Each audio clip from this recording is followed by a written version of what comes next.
One of the truths of this world is that if there is a successful young adult book series, then a 2-screen adaptation will follow suit. And there have been a lot of mediocre to outright bad book adaptations in the last few decades. Personally, the last time I really enjoyed a book to movie adaptation was The Hunger Games, and that was 6 years ago.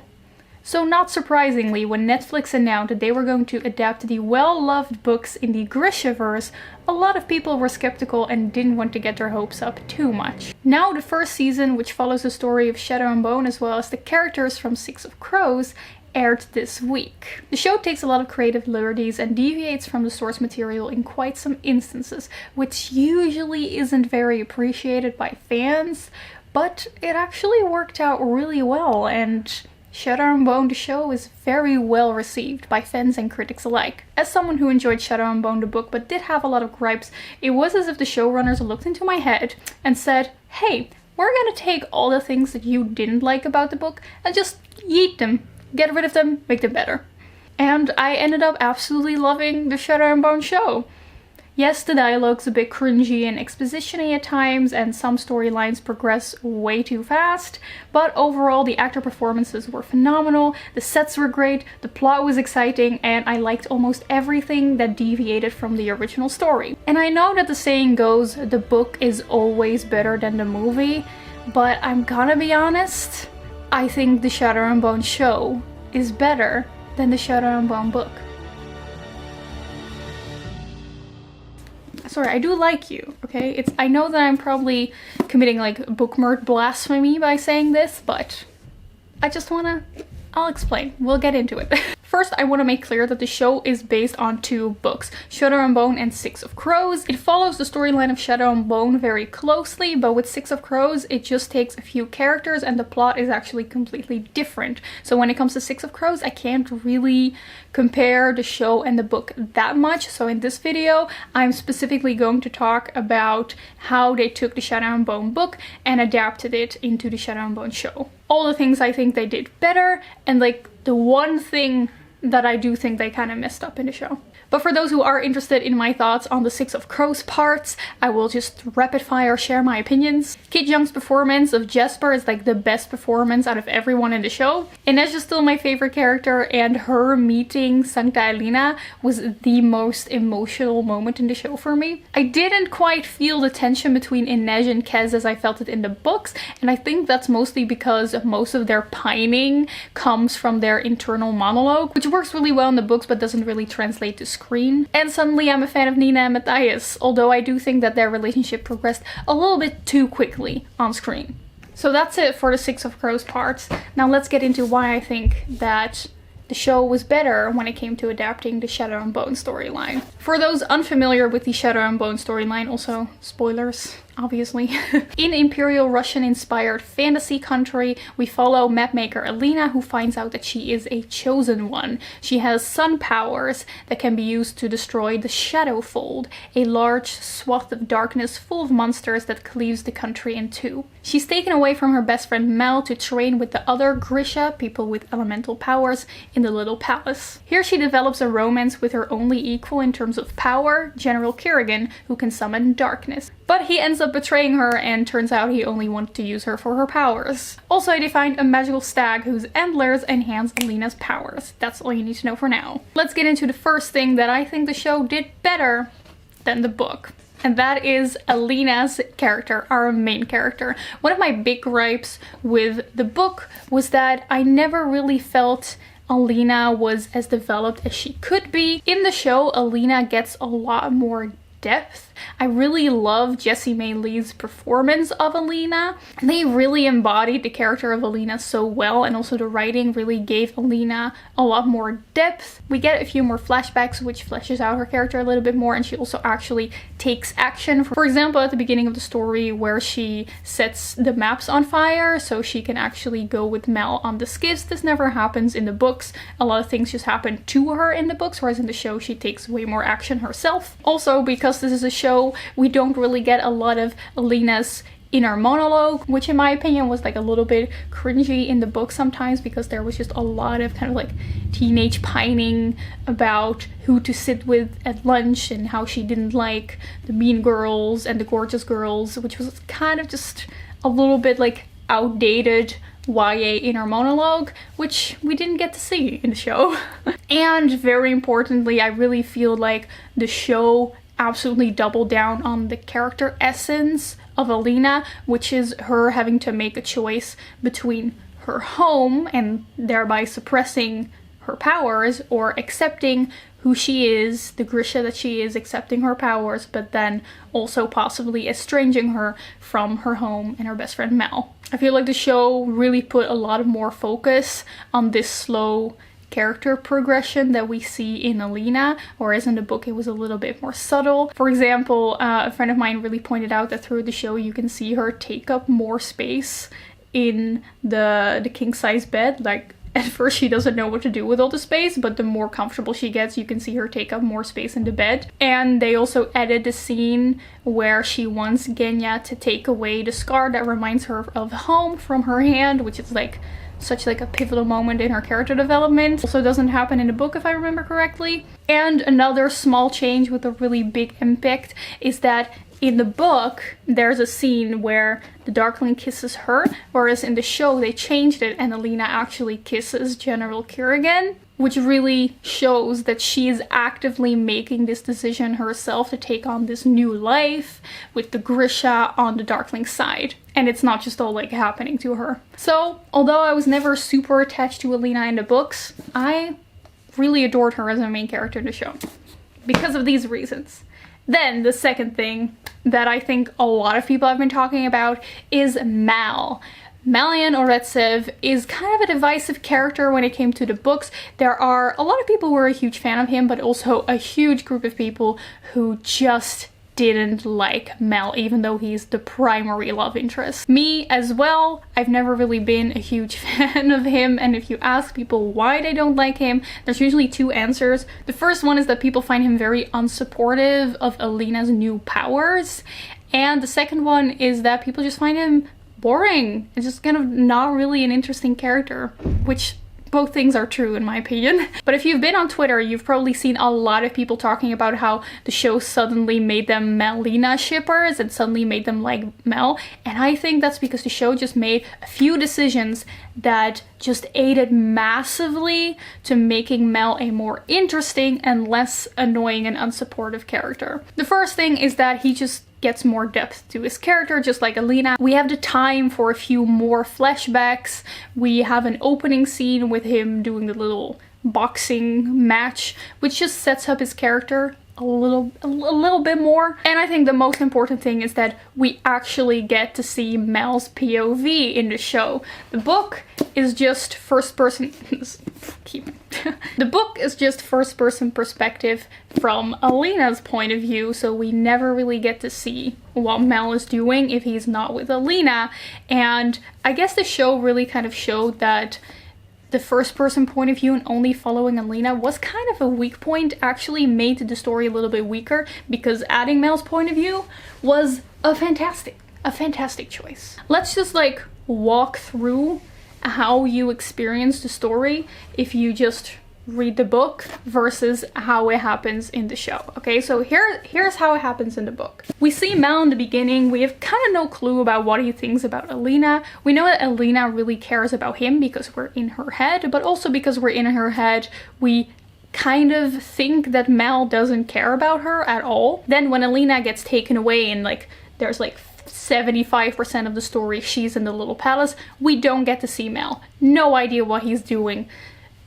Nothing. Then about 75% of the way in, we have that famous scene where Mel and Alina are finally reunited again, and they just fight. Mel's angry at her for being a Grisha, for being with the Darkling. He acts very jealous, very unsupportive, which doesn't really make him look very great given the fact that it's like one of the only few scenes that we've seen with him throughout the book so far. Then they bond when they go into the snowy fields looking for the stag, and someday they realize that they love each other and they kiss. Oh, and only if you happen to have the book edition with extra material at the end, you can read the letters that Mel sent to Alina.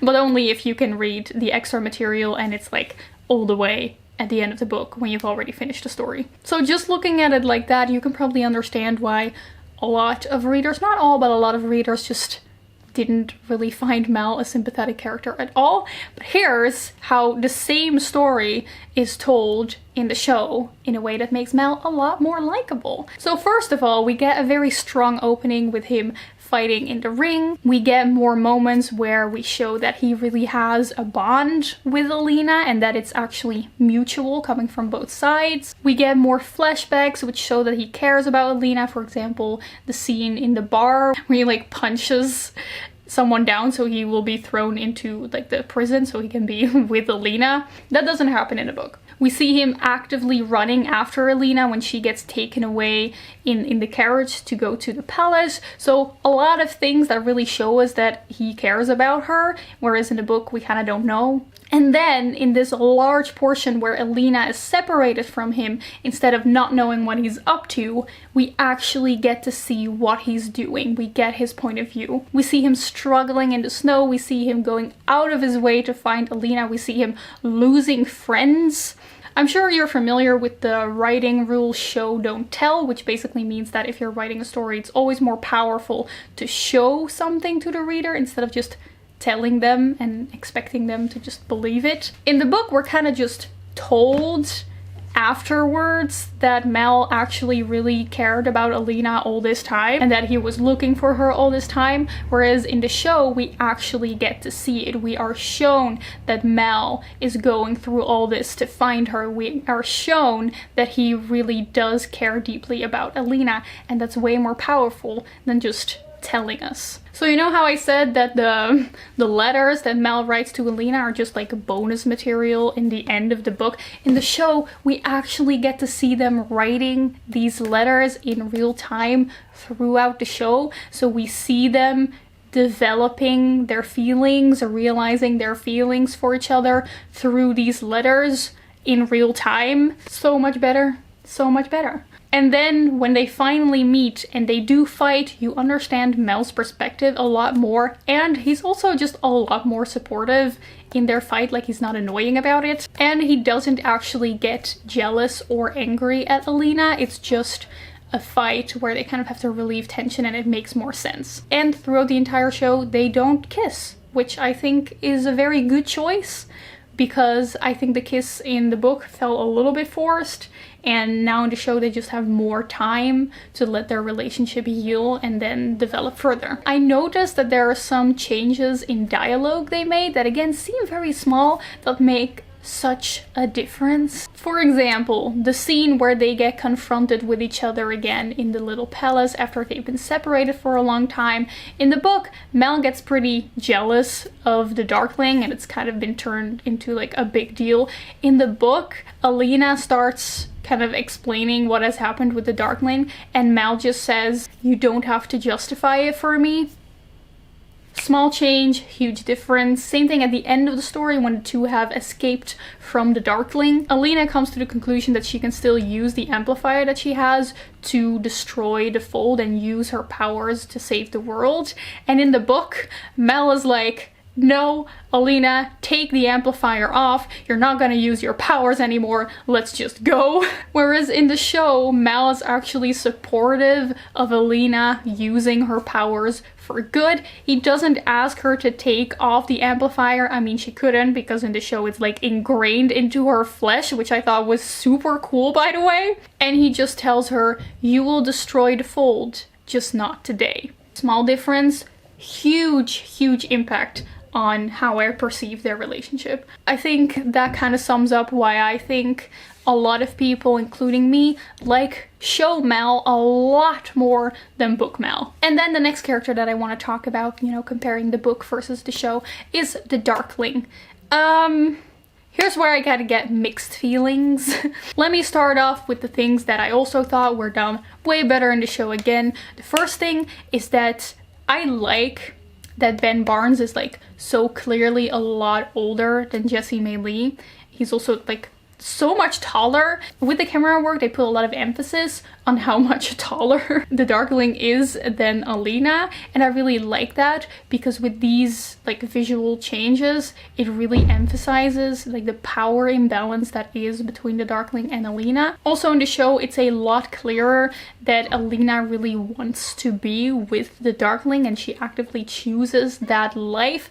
In the book we know that Alina wants it, but if you just look at it objectively it's basically just the darkling pursuing her, and this is just a better representation of Alina's character arc, of her choosing the Grisha life and not like being seduced into it. Also, they added some consent in the makeout war room scene, which we also love to see. But there's one big thing that I really don't like that they changed in the show in comparison to the book, and that also has to do with this war makeout scene. They only made one little change to that scene, but it's a small change that in my opinion really impacts the way the darkling's character will be perceived by the viewers. And that is that they removed the dialogue out of that scene. In the show, they're just having a cute little makeout session. In the book, the darkling holds this whole speech about how he wants her but he knows that he shouldn't, and he utters the, I think, pretty famous quote, "The problem with wanting is that it makes us weak." And when you first read that, it seems kind of out of place, you know, why is it wrong for him to want her? Isn't this all great? And that little bit was, at least for me as a reader, super important to understanding how the rest of his character progresses throughout the rest of the books. And that is because, of course, a little while later we get the big plot twist, you know, the darkling betrays Alina and actually he didn't care for her at all, he was just pretending to like her to use her for his power. But because of this small scene in the book where he's like, oh, the problem with wanting is that it makes us weak and that actually he feels bad about liking her so much, now after the plot twist you understand as a reader why that was a bad thing, why he saw that as a bad thing, because it wasn't supposed to happen. You understand now that he was supposed to just seduce her and then betray her, but in the process he kind of fell in love with her. But the show doesn't really have this extra layer of interest, he just betrays her and there's like no implication that actually in the process he came to care about her for real, which in my opinion is like the whole essence of the darkling as a character, and is like the whole reason that makes him interesting as a villain, is because he kind of becomes obsessed with Alina. He falls in love not with her, but with what she stands for, the Sun Summoner, his equal, the only person in the world that could possibly understand him. He's actually very lonely, and this is why he becomes kind of obsessed with her and remains obsessed with Alina throughout the entire trilogy, which to me is what made the darling. He's a darling. Just by leaving out like that little bit of dialogue, I think they just immediately left out like the thing that gave him layers as a villain. Also, I'm a little bit bitter about the fact that they revealed his name, Alexander, in like episode 3 or something. Whereas in the book, it's like a huge deal when at the end of the trilogy, he tells Alina his real name, and in the show, it's just like a throwaway. I don't really understand why they made that decision. I really want to know, because it really seems like they really thought about a lot of the little changes that they made. So why did they make this change? Why?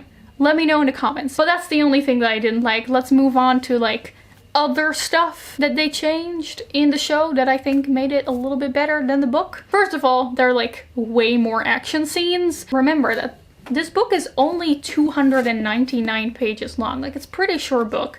And we get 8 episodes, which is still kind of short given the fact that they also had to incorporate all of this. But I do notice that they really gave a lot more time to just more action scenes and more in-depth action scenes. And that was fun and exciting. Also, I really like that they gave so many of the side characters more depth, because that's something that I really missed in the book. Like Genya, who turns out to be a spy. The officials in West Ravka that like start a revolution because they want to be independent. That was super interesting. Mal's friends Dubrov and Mikhail had been turned into kind of like funny comic relief characters, which was so nice. And I thought that Fedger and Ivan made just like a way more fun duo. And of course we have Milo, the absolute best addition to the show. I also think the show did a better job at showing us why Mal and Alina and the people of the first or the second army don't like the Grisha.